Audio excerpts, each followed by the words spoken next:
The incomparable flower, Guy LaFleur, the Canadiens' number 10. He's now enjoying life after hockey, working in the Canadiens' front office and for Hockey Canada. Guy retired at 33, some say because he was too proud to accept the frustration of not being the best. The Flower scored 518 goals, 26 shy of the Canadiens' team record held by the Rocket Maurice Richard. He will be listed in the Canadian record books as the all-time leader in points with 1246 and the all-time assist leader with 728. Guy LaFleur will be remembered as one of the NHL's greatest and certainly most exciting players. 3 league scoring titles, 6 all-star selections, twice the NHL's most valuable player, and a member of 5 Stanley Cup champions. But it was a career not without controversy. A well-publicized car accident that nearly took his life, feuds with coaches, and an off-ice lifestyle that sometimes drew more attention than his scoring exploits. Guy LaFleur joins us on the hot seat.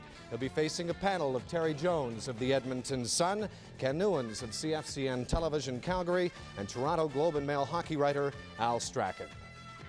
I'm Doug Smith. We'll be back with Guy LaFleur on the hot seat after this.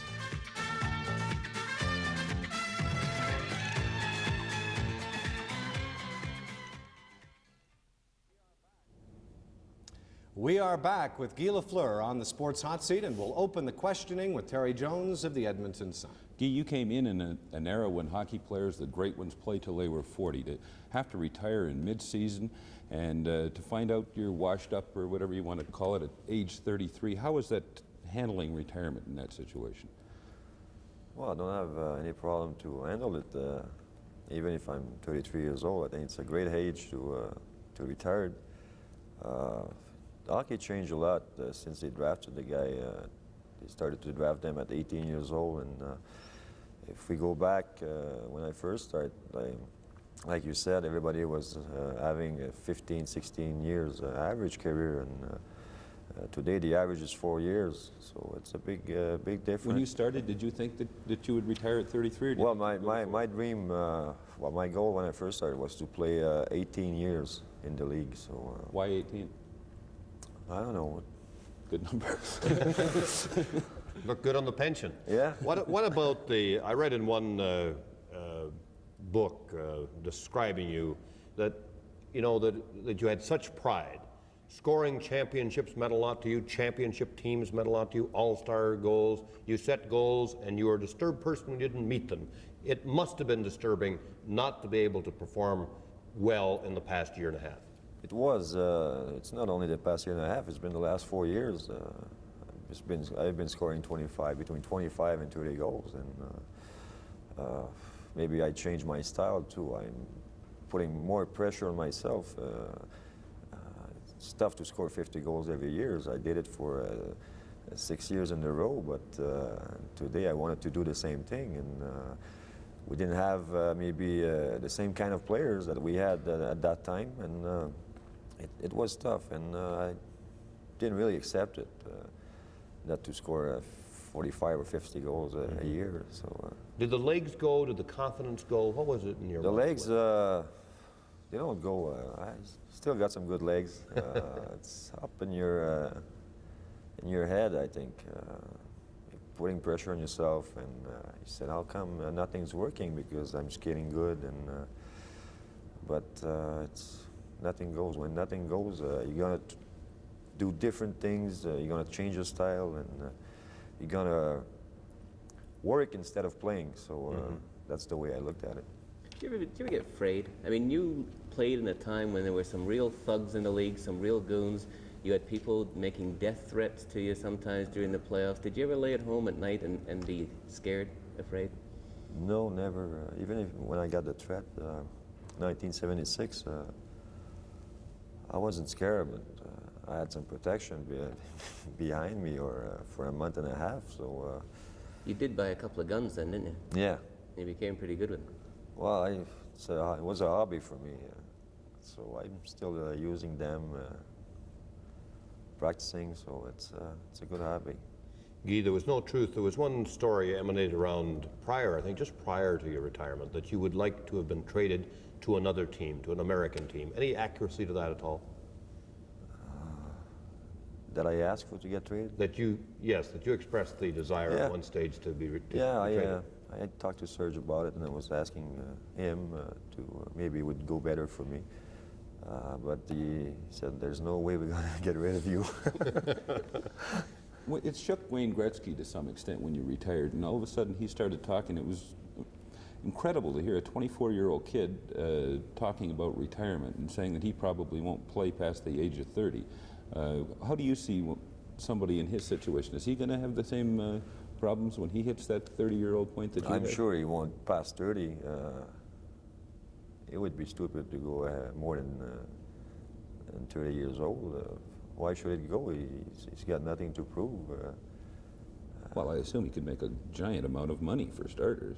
Well, he's doing not too bad right now.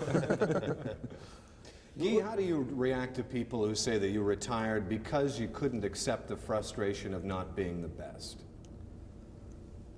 What was my reaction? Yeah.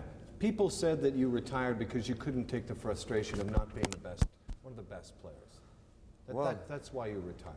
That's one of the reasons, and another reason I was getting sick and tired of traveling and leaving hotels from hotels.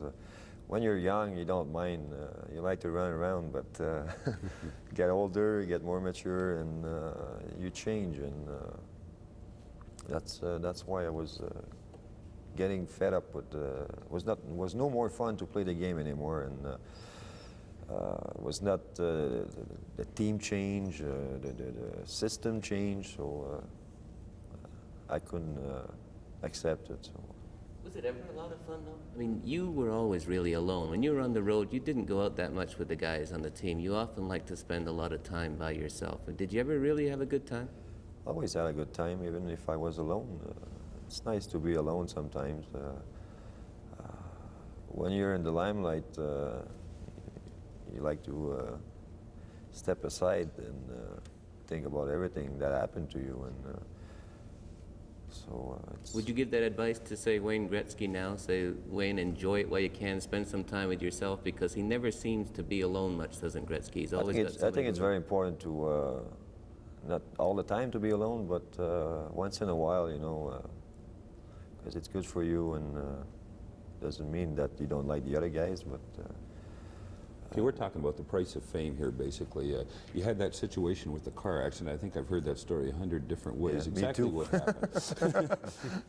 The story we heard is that you were out on the town one night, crashed, fall asleep at the wheel or something, crashed the car, and a post goes right under your ear and almost killed you. Is that basically what happened? Yeah, that's what happened. The reaction, the stories that were printed in some of the French-Canadian papers, were they satisfactory to you, or did they take that and sensationalize it a little bit? Well, they always go to sell their paper, but that's what happened. I was coming out from downtown, and it was early for me. 1:30 in the morning was a little bit early. Maybe that's why I had an accident. But I was tired, and we had a good time downtown. So I fall asleep and wake up at the hospital. So you're basically lucky to be here today? Yeah, I'm very lucky to be here, and appreciate it too. Did that accident, did that change your lifestyle at all? Did that change your home style at all? Or? I slowed down a bit.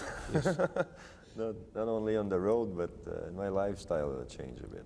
Could you put that mark on the calendar and say that's where Guy LaFleur started to go downhill as a hockey player? No, I don't think so. Maybe the timing happened at the same time, but it was not because of that, I'm sure. So is that when your married life started to get better then as well? And you just had another child, haven't you? Yeah.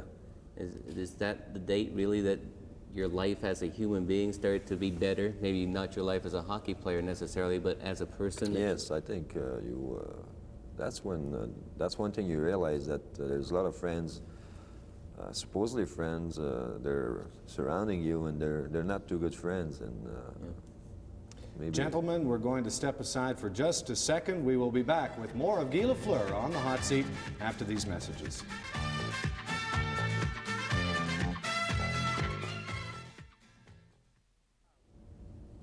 Back we are with Guy LaFleur on the hot seat. Guy, you made no secret of the fact that you did not like playing for Jacques Lemaire with the Canadiens when he took over. His style was too defensive.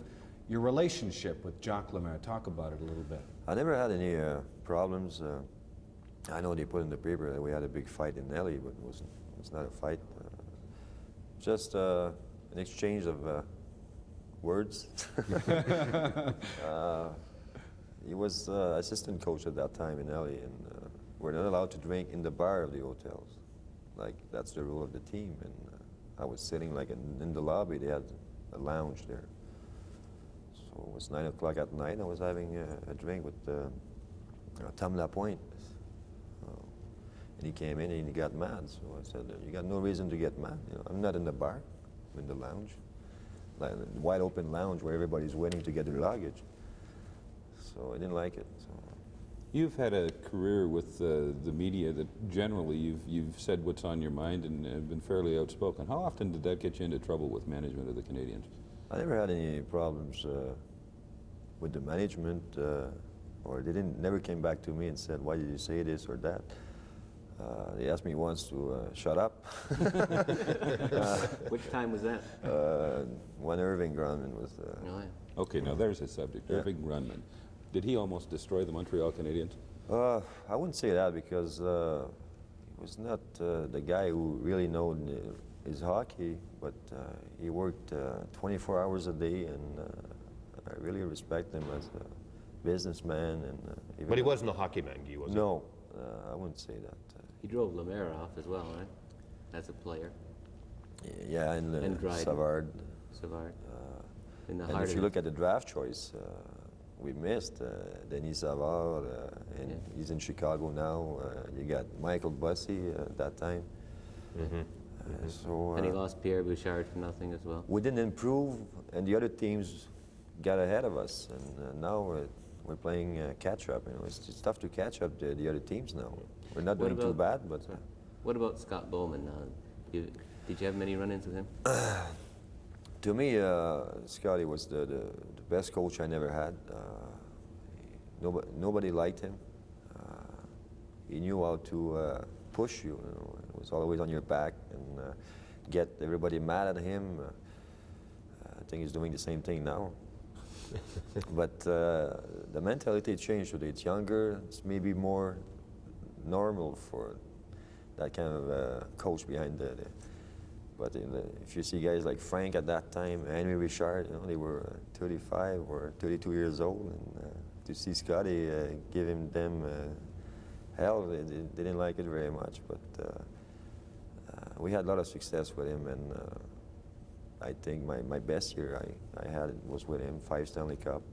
So. Did he push you too hard, though, maybe? I mean, he double-shifted you for almost 5 years. I mean, is that maybe the reason why your career ended so quickly? No, because even before I retired, I was skating good. I didn't retire because I couldn't follow the other guys. I retired because they couldn't follow me. That's one of the reasons. Guy, as a youngster coming out of junior hockey in Quebec, your idol was Jean Beliveau. At least it's been well documented. You and Beliveau still close? Still very close? We're closer now because our offices are right beside each other. We're talking a lot more together now because he did the same thing when he retired in all his life. He did some public relation, and he told me not to do what he did, so running around all over. So, and he's got a lot of experience on that side. You were not close to Jean, though, prior to, I'm referring to personally. He was never, say, sort of a father to you, giving players guidance and so on? No, no. But my first year, I stayed at his house for a month before I find my apartment. And I have to tell you one thing, when I was having breakfast in the morning, I wanted to go under the table because I was so shy and so impressed.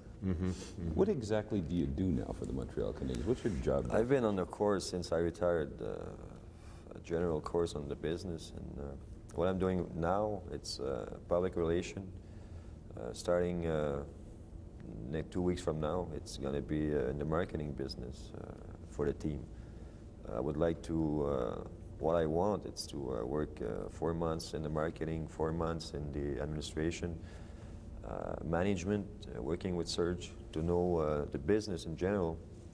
And Jerry Grunman,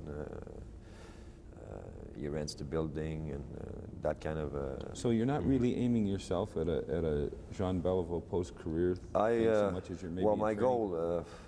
I don't know if Ronald Curry would like that, but I would like to. My goal is to be the president of the team one day. Isn't that something? Guy, at the end of this season, Montreal, I understand, may have to protect you. They have to. Okay, if they don't protect you, and Quebec put in a claim, would you come out of retirement to join the Nordiques? No, I wouldn't, because I'm very happy in what I'm doing now, and being with the team as a hockey player and now as trying to go as a business, it's just fantastic, and I always dreamed that when I was a kid, and even as a player, I always dreamed one day to replace Jean Beliveau, and I think I got all the opportunity of doing it. And how long you got left on your actual playing contract? I got the end of this year, next year. Would you have you set up some sort of a deal with the future definition of what you'd be paid for that job, or do you have any idea? 3 years from now, do you know what you'd be being paid from the Montreal Canadiens? No, they offered me a life contract, but I signed one in my time, in my life, so that's enough. It was a 10-year deal with Sam Pollock, and I better finish that contract and negotiate. I don't know, maybe I would do something, would go someplace else or have another opportunity. What I'm doing now, it's just a tryout if I like it, and after that, I'll decide. What would you do if you were a management person with the Canadiens, as you want to be, and your star player, best player in the league, decides one night that he's not going to play anymore unless he gets a new contract like you did to them? What would you do with him? Well, I think the first reaction, I would laugh. Is that their first reaction? I don't know. It depends how important the guy is to your team and how much he's asking. How did the players treat you after that? Did they feel that you deserted? I think the players were behind me in Toronto that year, because I was underpaid. And if you see, I was 3 years. I was scoring 50 goals, and I was looking at Pierre Bouchard, and he was making 40 grand more than me. So to sit on the bench. Yeah. So, how much were you making then? I was making at that time, I think it was 75. And what are you making now? 75,000? And you'd already scored 3 50-goal seasons? Aren't you at 435,000 now? Are you at 435,000 a year now? Higher? Close? Close, but No cigar. Isn't that a little bit much money to be paying somebody in training to be a... it's not that much money if you compare that to baseball today and basketball. But hockey, it's a short career, and you have to take advantage of it because the owners are taking advantage of it. Guy, the Montreal media, a lot of people thought that the Montreal media, especially the French media, all but ran the hockey club. How difficult were they to deal with, the Montreal media? Media? I never had any problems with them. They've always been nice. They got a job to do. I'm not the kind of a guy who's going to say the next day, well, why did you write that? I didn't say that. They usually, all the press have been very fair with me on that side. I know they had some bad articles, but I must have deserved it. So, Guy, the Soviet international competitions, were you thrilled by participating in such competitions? Did it help improve hockey? Is it necessary to have these international competitions in your mind? I think so. It's necessary because I don't think there's anybody perfect, and our kind of game today really changed because of the international series, and the players are improving a lot. The training changed, and if you look at the players today and 10 years ago, they're a lot faster. You got more guys who shoots the puck a lot stronger. So it's a big difference. And it's good for the kids too. It's a great experience because you represent your country, and It's a great honor, I think, for a guy to have the opportunity of playing for Canada. You were thrilled by wearing the Team Canada uniform. Yes, I was very thrilled by playing, and especially you got everybody behind you, and it's something that I would say it's beside winning the Stanley Cup, it was the nicest thing happened to me. Hey, one thing I'm very curious about is your relationship and how you felt about Marcel Dionne. At one point of your career, I think it was fairly well documented that he was envious of what you had because you were living in Quebec. Well, he stuck out in Los Angeles. All of a sudden, it seems like it's maybe turned around a little bit because he's had a chance to be away from that pressure and extend his career for a long time. Are you perhaps a little bit envious of Marcel Dionne? We always been a good friend, me and Marcel, and I was talking to him this morning. I think he's happy to be, first of all, to be drafted at that time by Detroit, and he got to LA now. He's got less pressure, and hockey, I think it's 5th in California, so and he's playing well. So the pressure. So if you had been traded to the States when you basically asked for it, do you think you'd still be playing? Maybe, I don't know. Maybe. Gentlemen, we've got to step aside and do a little business. We'll be back with Guy LaFleur on the hot seat after these messages.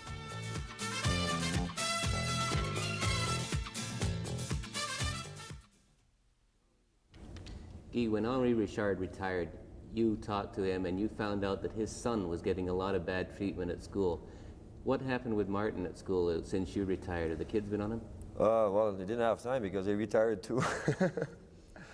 3 days after I announced my retirement, he decided not to play hockey anymore. So he's in skiing now. Why did you take the job with Otto Jelinek and the Hockey Canada people, and what are you going to do in that job? Because it's a great honor and a privilege for me to be on the board for Hockey Canada, and it's nice to have hockey people involved. Working with the board, my job would be working on recruitment for the province with the help of the board. I don't want to be the only guy who's going to take the pressure. Ken Dryden, in his book, The Game, says that you and he were just not close at all. He hardly ever spoke to you. Yeah, that's true. Why was this? I don't know, because he was in outer space. So there was... He was a loner, and if you remember him, Al, he always sit in a corner in the airport and read a book. And yeah, because in the book, I thought he sort of indicated that you were the loner, that you were the one that was hard to get to. Oh, yeah? Well, they both were. There's no quota on it. Every time they have a Canada Cup thing, somebody says they should have a Team Quebec. What do you think about that? Well, I don't think, I don't know what would be the reason for, I'm not for it anyway, so Canada is Canada, and I think Quebec, they got great players, but wouldn't be fair. Thanks to Guy LaFleur for joining us on the hot seat, and thanks to our panelists, Terry Jones of the Edmonton Sun, CFCN's Ken Newans, and Globe and Mail hockey writer Al Strachan. I'm Doug Smith. Join us again for the Sports Hot Seat.